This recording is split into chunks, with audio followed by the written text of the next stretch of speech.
مولانا صاحب نے کل جو گفتگو کی اس میں ان کی گفتگو میں جنرل فیض کے حوالے سے جو کارروائی ادارے نے کی ہے اس پہ وہ مطمئن نظر آتے ہیں، یہ کہتے ہوئے انہوں نے کہ نظر آتا ہے کہ اب ادارے اگر اس قابل ہو گئے ہیں تو اچھی بات ہے کارروائی کی گئی۔ مولانا صاحب نے کل یہ کہا۔ تو اسی اسنا میں خان صاحب کے ملٹری ٹرائل کی طرف اگر معاملات جاتے ہیں وہ بھی آپ کے لیے اطمینان بخش ہوں گے، آپ کی جماعت کے لیے، مولانا صاحب کے لیے؟ کہ جنرل فیض اور عمران خان صاحب کو میرے خیال میں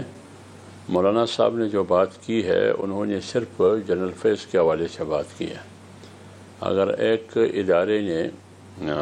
ادارے کے اندر اپنے احتسابی عمل کو مؤثر بنانے کے لیے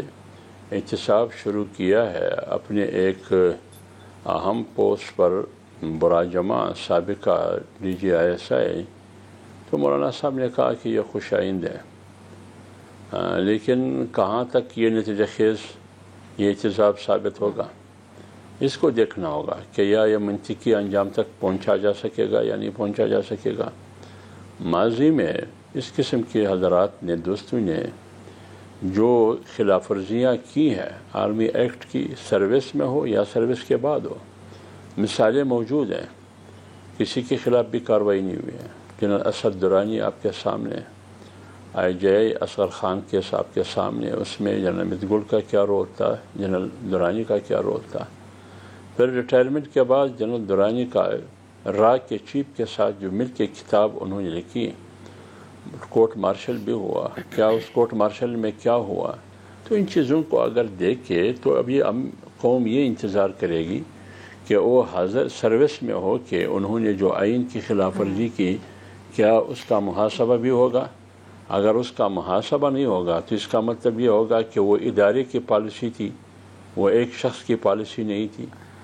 تو اس کا تو بھی جواب دینا ہوگا نا۔ یعنی اگر وہ سروس لیکن حافظ صاحب جو خان صاحب جو خدشے کا اظہار کر رہے ہیں کہ جنرل فیض کو وہ کہتے ہیں میرے خلاف وعدہ معاف گواہ بنا لیا جائے گا، اس صورتحال میں اگر کوئی سٹیٹمنٹ ایسا سامنے آتا ہے اور خان صاحب کے خلاف کارروائی شروع ہو تو وہ آپ کی نظر میں پھر وہ درست ہوگا یا نہیں ہوگا؟ میں کیا کہوں گا، جب مسئلہ قانون کا ہو اور دوسری طرف کورٹ مارشل ہو اور کسی کو پتہ نہ ہو، نہ کسی کو علم ہو کہ اندر کیا ہو رہا ہے اور کس کے ساتھ ہو رہا ہے اور کس قانون اور ضابطے کے تحت ہو رہا ہے، کسی کو بھی پتہ نہ ہو، تو اس پر میں کیا کہہ سکتا ہوں۔ اگر خان صاحب یہ کہتے ہیں کہ